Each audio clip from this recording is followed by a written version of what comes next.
नमस्कार, आप सभी का स्वागत है। आज हम इस वीडियो में बृहस्पतिवार की व्रत कथा, महत्व एवं पूजन विधि के बारे में जानेंगे। तो आइए सुनते हैं व्रत का महत्व एवं पूजन विधि। इस व्रत को करने से समस्त इच्छाएं पूर्ण होती हैं और बृहस्पति महाराज प्रसन्न होते हैं। धन, विद्या, पुत्र एवं मनोवांछित फल की प्राप्ति होती है। परिवार में सुख तथा शांति रहती है। इसलिए यह व्रत सर्वश्रेष्ठ और अति फलदायक है। इस व्रत में केले का पूजन ही करें। कथा और पूजन के समय मन, क्रम और वचन से शुद्ध होकर मनोकामना पूर्ति के लिए बृहस्पति देव से प्रार्थना करनी चाहिए। दिन में एक समय ही भोजन करें। भोजन चने की दाल आदि का करें। नमक ना खाएं। पीले वस्त्र पहनें। पीले फलों का प्रयोग करें। पीले चंदन से पूजन करें। पूजन के बाद भगवान बृहस्पतिवार की कथा सुननी चाहिए। आइए अब प्रारंभ करते हैं बृहस्पतिवार की कथा। प्राचीन समय की बात है। एक बड़ा प्रतापी तथा दानी राजा था। वह प्रत्येक गुरुवार को व्रत रखता एवं पूजन करता। यह उसकी रानी को अच्छा न लगता।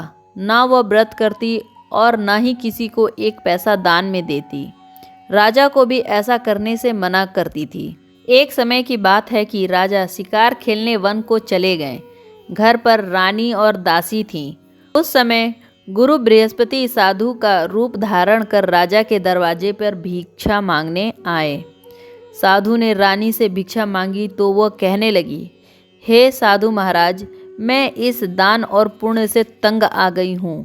आप कोई ऐसा उपाय बताएं जिससे यह सारा धन नष्ट हो जाए तथा मैं आराम से रह सकूं।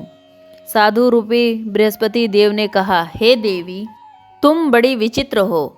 संतान और धन से भी कोई दुखी होता है। अगर तुम्हारे पास धन अधिक है तो तुम इसे शुभ कार्यों में लगाओ जिससे तुम्हारे दोनों लोग सुधरें। परंतु साधु की इस बात से रानी खुश नहीं हुई। उसने कहा, मुझे ऐसे धन की आवश्यकता नहीं जिसे मैं अन्य लोगों को दान दूं तथा जिसको संभालने में मेरा सारा समय नष्ट हो जाए। साधु ने कहा, यदि तुम्हारी ऐसी इच्छा है तो जैसा मैं तुम्हें बताता हूँ तुम वैसा ही करना। बृहस्पतिवार के दिन घर को गोबर से लीपना, अपने केस को पीली मिट्टी से धोना, केसों को धोते समय स्नान करना, राजा से हजामत बनाने को कहना तथा भोजन में मांस मदिरा खाना, कपड़ा धोबी के यहाँ धुलवाने डालना। इस प्रकार 7 बृहस्पतिवार करने से तुम्हारा सब धन नष्ट हो जाएगा। इतना कहकर साधु बने बृहस्पति देव अंतर ध्यान हो गए। साधु के कहे अनुसार करते हुए रानी को केवल 3 बृहस्पतिवार ही बीते थे कि उसकी समस्त धन संपत्ति नष्ट हो गई। भोजन के लिए परिवार तरसने लगा। एक दिन राजा रानी से बोले, हे रानी, तुम यहीं रुको। मैं दूसरे देश जाता हूँ क्योंकि यहाँ पर मुझे सभी लोग जानते हैं, इसलिए मैं यहाँ कोई छोटा कार्य नहीं कर सकता। ऐसा कहकर राजा परदेश चले गए। वहाँ वह जंगल में लकड़ियाँ काट कर लाते और शहर में बेचते। इस तरह वह अपना जीवन व्यतीत करने लगे। इधर राजा के बिना रानी और दासी दुखी रहने लगीं। एक समय की बात है, रानी और दासी को 7 दिन बिना भोजन के रहना पड़ा। तो रानी ने अपनी दासी से कहा, हे दासी, पास ही नगर में मेरी बहन रहती है। वह बड़ी धनवान है। तुम उसके पास जाओ और कुछ ले आ ताकि थोड़ा बहुत गुजर बसर हो जाए। दासी रानी की बहन के पास गई। उस दिन बृहस्पतिवार था। रानी की बहन उस समय बृहस्पतिवार की कथा सुन रही थी। दासी ने रानी की बहन को अपनी रानी का संदेश दिया, लेकिन रानी की बहन ने कोई उत्तर नहीं दिया। जब दासी को रानी की बहन से कोई उत्तर नहीं मिला तो वह बहुत दुखी हुई। उसे क्रोध भी आया। दासी ने वापस आकर रानी को सारी बात बता दी। सुनकर रानी ने अपने भाग्य को कोसा। उधर रानी की बहन ने सोचा कि मेरी बहन की दासी आई थी परंतु मैं उससे नहीं बोली। इससे वह बहुत दुखी हुई होगी। कथा सुनकर और पूजन समाप्त कर वह अपनी बहन के घर गई और कहने लगी, हे बहन, मैं बृहस्पतिवार का व्रत कर रही थी। तुम्हारी दासी गई, परंतु जब तक कथा होती है तब तक ना तो उठते हैं और न ही बोलते हैं, इसलिए मैं नहीं बोली। कहो दासी, क्यों गई थी? रानी बोली, बहन, हमारे घर अनाज नहीं था। ऐसा कहते कहते रानी की आंखें भर आई। उसने दासी समेत भूखे रहने की बात अपनी बहन को बता दी। रानी की बहन बोली, बहन देखो, बृहस्पति देव सबकी मनोकामना पूर्ण करते हैं। देखो, शायद तुम्हारे घर में अनाज रखा हो। यह सुनकर दासी घर के अंदर गई तो वहाँ एक घड़ा अनाज भरा मिल गया। उसे बड़ी हैरानी हुई, क्योंकि उसने एक एक बर्तन देख लिया था। उसने बाहर आकर रानी को बताया। दासी रानी से कहने लगी, हे रानी, जब हमको अन्न नहीं मिलता तो हम व्रत ही तो करते हैं, इसलिए क्यों ना इनसे व्रत और कथा की विधि पूछ ली जाए। हम भी व्रत किया करेंगे। दासी के कहने पर रानी ने अपनी बहन से बृहस्पतिवार की व्रत कथा के बारे में पूछा। उसकी बहन ने बताया, बृहस्पतिवार के व्रत में चने की दाल और मुनक्का से विष्णु भगवान का केले के जड़ में पूजन करें तथा दीपक जलाएं, पीला भोजन करें तथा कथा सुनें। इससे गुरु बृहस्पति देव प्रसन्न होते हैं और मनोकामना पूर्ण करते हैं। व्रत और पूजन की विधि बताकर रानी की बहन अपने घर लौट गई। रानी और दासी दोनों ने निश्चय किया कि बृहस्पति देव भगवान का पूजन जरूर करेंगे। 7 रोज बाद जब बृहस्पतिवार आया तो उन्होंने व्रत रखा। गुड़शाला में जाकर चना और गुड़ बिन लाई तथा उसकी दाल से केले की जड़ तथा विष्णु भगवान का पूजन किया। अब पीला भोजन कहाँ से आए? दोनों बड़ी दुखी हुईं, परंतु उन्होंने व्रत किया था, इसलिए बृहस्पति भगवान प्रसन्न थे। एक साधारण व्यक्ति के रूप में वे 2 थाल में सुंदर पीला भोजन लेकर आए और दासी को देकर बोले, हे दासी, यह भोजन तुम्हारे लिए और तुम्हारी रानी के लिए है। इसे तुम दोनों ग्रहण करना। दासी भोजन पाकर बहुत प्रसन्न हुई। उसने रानी को सारी बात बताई। उसके बाद से वे प्रत्येक बृहस्पतिवार को गुरु भगवान का व्रत और पूजन करने लगी। बृहस्पति भगवान की कृपा से उनके पास धन हो गया, परंतु रानी फिर पहले की तरह आलस करने लगी। तब दासी बोली, देखो रानी, तुम पहले भी इसी प्रकार आलस करती थी। तुम्हें धन के रखने में कष्ट होता था, इस कारण सभी धन नष्ट हो गए। अब गुरु भगवान की कृपा से धन मिला है तो फिर तुम्हें आलस होता है। बड़ी मुसीबतों के बाद हमने यह धन पाया है, इसलिए हमें दान पुण्य करना चाहिए। अब तुम भूखे मनुष्यों को भोजन कराओ, प्याव लगाओ, ब्राह्मणों को दान दो, कुआं, तालाब, बावड़ी आदि का निर्माण करवाओ, मंदिर, पाठशाला बनवाकर ज्ञान दान दो, कुंवारी कन्याओं का विवाह करवाओ, अर्थात धन को शुभ कार्यों में खर्च करो, जिससे तुम्हारे कुल का यश बढ़े तथा स्वर्ग प्राप्त हो और पितर प्रसन्न हो। दासी की बात मानकर रानी शुभ कर्म करने लगी। उसका यश फैलने लगा। एक दिन रानी और दासी आपस में विचार करने लगे कि न जाने राजा किस दशा में होंगे। उनकी कोई खोज खबर भी नहीं है। उन्होंने श्रद्धापूर्वक गुरु भगवान से प्रार्थना की कि राजा जहाँ कहीं भी हो शीघ्र वापस आ जाए। उधर राजा प्रदेश में बहुत दुखी रहने लगा। वह प्रतिदिन जंगल से लकड़ी बीनकर लाता और उसे शहर में बेचकर अपनी दुखी जीवन को बड़ी कठिनता से व्यतीत करता था। एक दिन दुखी हो अपनी पुरानी बातों को याद करके वह रोने लगा और उदास हो गया। उस समय राजा के पास बृहस्पति देव साधु के वेश में आकर बोले, हे लकड़हारे, तुम इस सुनसान जंगल में किस चिंता में बैठे हो, मुझे बतलाओ। यह सुनकर राजा के नेत्रों में जल भर आया। साधु की वंदना कर राजा ने अपनी संपूर्ण कहानी सुना दी। महात्मा दयालु होते हैं। वे राजा से बोले, हे राजा, तुम्हारी पत्नी ने बृहस्पति देव के प्रति अपराध किया था, जिसके कारण तुम्हारी यह दशा हुई। अब तुम किसी प्रकार की चिंता मत करो, भगवान तुम्हें पहले से अधिक धन देंगे। देखो, तुम्हारी पत्नी ने बृहस्पतिवार का व्रत प्रारंभ कर दिया है। अब तुम भी बृहस्पतिवार का व्रत करके चने की दाल व गुड़ जल के लोटे में डालकर केले का पूजन करो। फिर कथा कहो या सुनो, भगवान तुम्हारी सब मनोकामनाओं को पूर्ण करेंगे। साधु की बात सुनकर राजा बोला, हे प्रभु, लकड़ी बेचने के बाद इतना पैसा नहीं बचता जिससे भोजन के उपरांत कुछ बचा सकूं। मैंने रात्रि में अपनी रानी को व्याकुल देखा। मेरे पास कोई साधन नहीं जिससे मैं उसका समाचार जान सकूं। फिर मैं बृहस्पति देव की क्या कहानी कहूं, यह भी मुझको मालूम नहीं। साधु ने कहा, हे राजा, मन में बृहस्पति भगवान के पूजन व्रत का निश्चय करो। वे स्वयं तुम्हारे लिए कोई राह बना देंगे।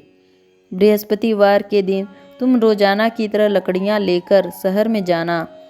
तुम्हें रोजाना से दुगना धन प्राप्त होगा, जिससे तुम भली भांति भोजन कर लोगे तथा बृहस्पति देव की पूजन का सामान भी आ जाएगा। जो तुमने बृहस्पतिवार की कहानी के बारे में पूछा वह इस प्रकार है। प्राचीन काल में एक बहुत ही निर्धन ब्राह्मण था। उसके कोई संतान नहीं थी। वह नित्य पूजा पाठ करता। उसकी स्त्री न तो स्नान करती और न ही किसी देवता का पूजन करती थी। इस कारण ब्राह्मण देवता बहुत दुखी रहते थे। भगवान की कृपा से ब्राह्मण के यहाँ एक कन्या उत्पन्न हुई। कन्या बड़ी होने लगी। प्रातः स्नान करके वह भगवान विष्णु का जप करती। बृहस्पतिवार का व्रत भी करने लगी थी। पूजा पाठ समाप्त कर पाठशाला जाती तो अपनी मुट्ठी में जौ भर कर ले जाती और पाठशाला जाने के मार्ग में डालती जाती। लौटते समय वही जौ स्वर्ण के हो जाते थे तो उनको बीन कर वह घर ले आती। एक दिन वह बालिका सूप में उन सोने के जौं को फटक कर साफ कर रही थी। तभी उसकी माँ ने देख लिया और कहा, हे बेटी, सोने के जौ को साफ करने के लिए सोने का सूप भी होना चाहिए। दूसरे दिन बृहस्पतिवार था। कन्या ने व्रत रखा और बृहस्पति देव से सोने का सूप देने की प्रार्थना की। बृहस्पति देव ने उसकी प्रार्थना स्वीकार कर ली। रोजाना की तरह वह कन्या जौ फैलाती हुई पाठशाला चली गई। पाठशाला से लौटकर जब वह जौ बीन रही थी तो बृहस्पति देव की कृपा से उसे सोने का सूप मिला। उसे वह घर ले आई और उससे जौ साफ करने लगी, परंतु उसकी माँ का वही ढंग रहा।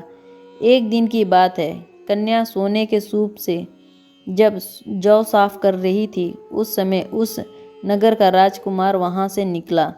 कन्या के रूप को देखकर वह उस पर मोहित हो गया।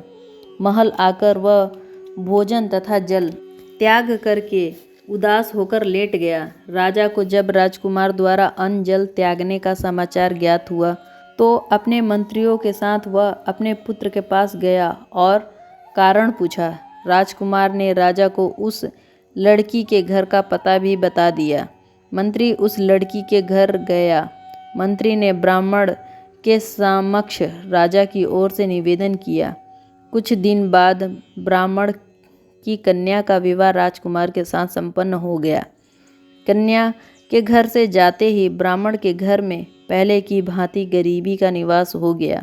एक दिन दुखी होकर ब्राह्मण अपनी पुत्री से मिलने गए। बेटी ने पिता की अवस्था को देखा और अपनी माँ का समाचार पूछा। ब्राह्मण ने सभी हालत का सुनाया। कन्या ने बहुत सा धन देकर अपने पिता को विदा कर दिया, लेकिन कुछ दिन बाद फिर वही हाल हो गया। ब्राह्मण फिर अपनी कन्या के यहाँ गया और सभी हाल कहा तो पुत्री ने बोला, हे पिताजी, आप माता जी को यहाँ लिया लाओ। मैं उन्हें वह विधि बता दूंगी जिससे गरीबी दूर हो जाएगी। ब्राह्मण देवता अपनी स्त्री को साथ लेकर अपनी पुत्री के पास राजमहल पहुँचे तो पुत्री अपनी माँ को समझाने लगी, हे माँ, तुम प्रातःकाल स्नान करके विष्णु भगवान का पूजन करो तो सब दरिद्रता दूर हो जाएगी। परंतु उसकी माँ ने उसकी एक भी बात नहीं मानी। वह प्रातःकाल उठकर अपनी पुत्री का बचा जूठन खा लेती थी। एक दिन उसकी पुत्री को बहुत गुस्सा आया।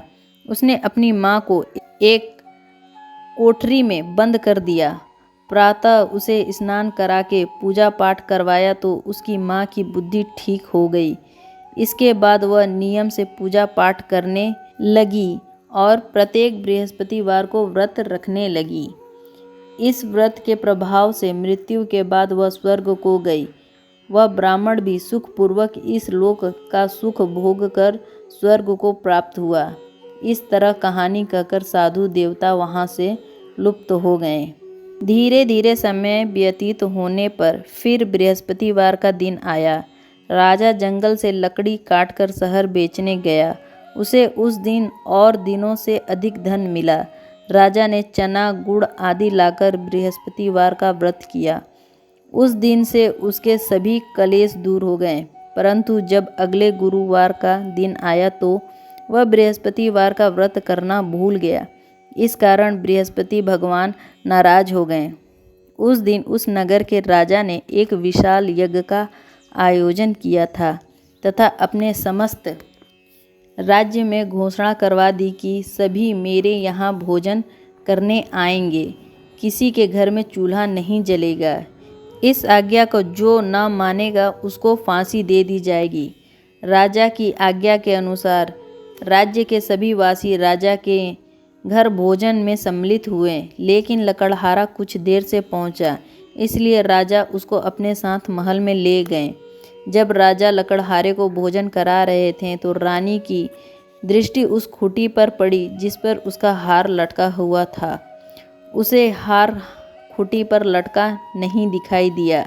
रानी को निश्चय हुआ कि मेरा हार इस लकड़हारे ने चुरा लिया है। उस समय सैनिक बुलवाकर उसको जेल में डलवा दिया। लकड़हारा जेल में विचार करने लगा कि न जाने कौन से पूर्व जन्मों के कर्म से मुझे यह दुख प्राप्त हुआ, और जंगल में मिले साधु को याद करने लगा। तत्काल बृहस्पति देव साधु के रूप में प्रकट हो गए और कहने लगे, अरे मूर्ख, तूने बृहस्पति देवता की कथा नहीं की, इसी कारण तुझे यह दुख प्राप्त हुआ है। अब चिंता मत कर। बृहस्पतिवार के दिन जेल के दरवाजे पर तुझे 4 पैसे पड़े मिलेंगे। उससे तू बृहस्पति देव की पूजा करना तो तेरे सभी कष्ट दूर हो जाएंगे। अगले बृहस्पतिवार उसे जेल के दरवाजे पर 4 पैसे मिले। राजा ने पूजा का सामान मंगवाकर कथा कही और प्रसाद बंटवाया। उसी रात्रि में बृहस्पति देव ने उस नगर के राजा को स्वप्न में कहा, हे राजा, तूने जिसे जेल में बंद किया है उसे कल छोड़ देना, वह निर्दोष है। राजा प्रातःकाल उठा और खूंटी पर हार टंगा देखकर लकड़हारे को बुलाकर क्षमा मांगी तथा राजा के योग्य सुंदर वस्त्र आभूषण भेंट कर उसे विदा किया। गुरुदेव की आज्ञा अनुसार राजा अपने नगर को चल दिया। राजा जब नगर के निकट आया तो उसे बड़ा आश्चर्य हुआ। नगर में पहले से अधिक बाग, तालाब और कुएं तथा बहुत सी धर्मशालाएं, मंदिर आदि बने हुए थे। राजा ने पूछा कि यह किसका बाग और धर्मशाला है। तब नगर के सब लोग कहने लगे कि यह सब रानी और दासी द्वारा बनवाए गए हैं। राजा को आश्चर्य हुआ और गुस्सा भी आया। उसकी अनुपस्थिति में रानी के पास धन कहाँ से आया होगा।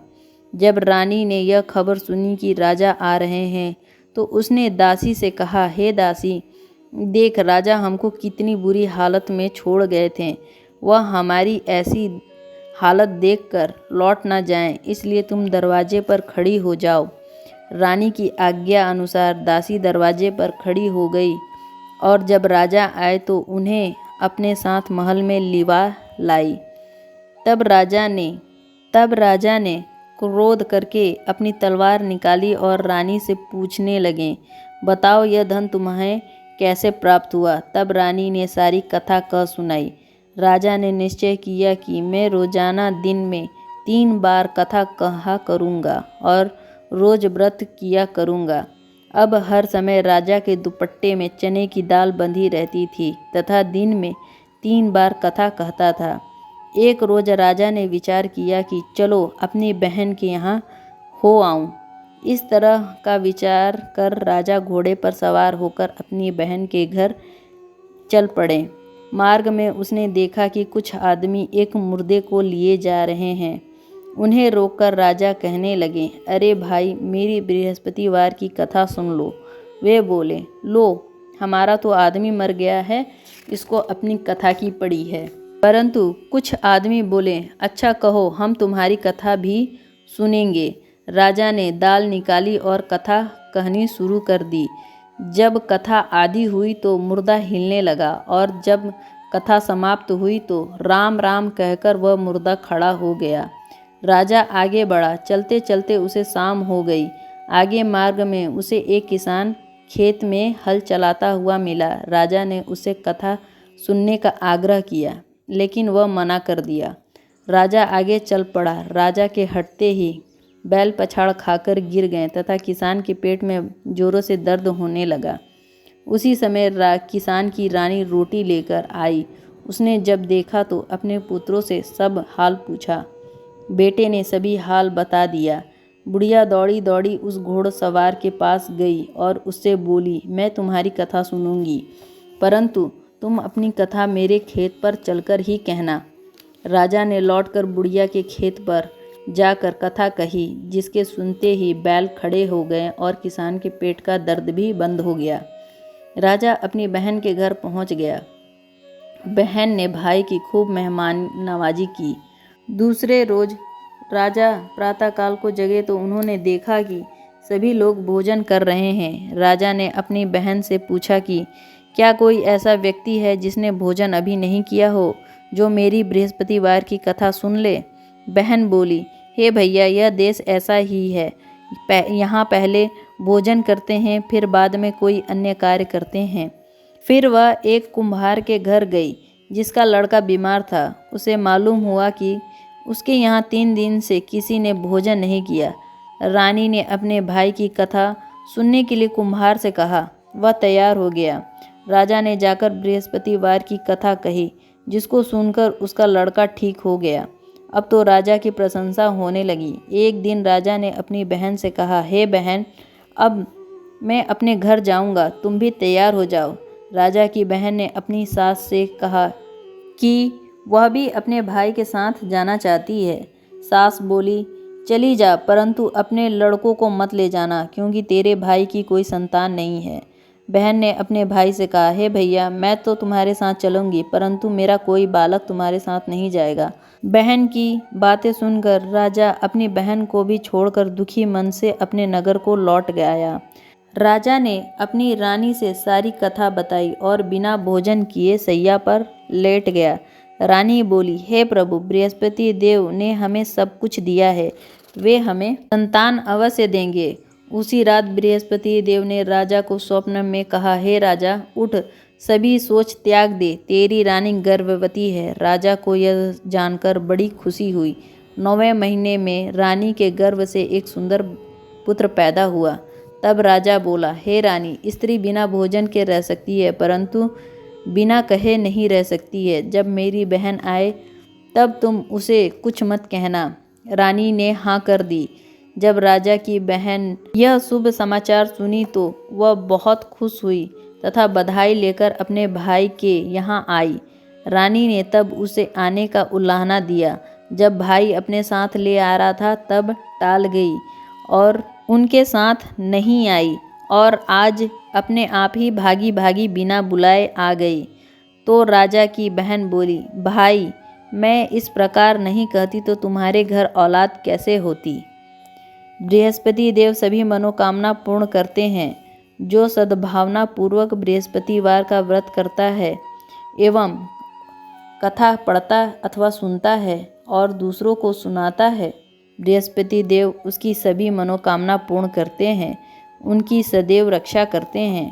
जो संसार में सद्भावना से गुरुदेव का पूजन एवं व्रत सच्चे हृदय से करते हैं, उनकी सभी मनोकामना वैसे ही पूर्ण होती है जैसे सच्ची भावना से रानी और राजा ने बृहस्पति देव की कथा का गुणगान किया। तो उनकी सभी इच्छा बृहस्पति देव ने पूर्ण की। अनजाने में भी बृहस्पति देव की उपेक्षा न करें, ऐसा करने से सुख शांति नष्ट हो जाती है। इसलिए सबको कथा सुनने के बाद प्रसाद लेकर जाना चाहिए। हृदय से उनका मनन करते हुए जयकारा बोलना चाहिए। यदि वीडियो पसंद आया है तो चैनल को लाइक करें, सब्सक्राइब करें। धन्यवाद।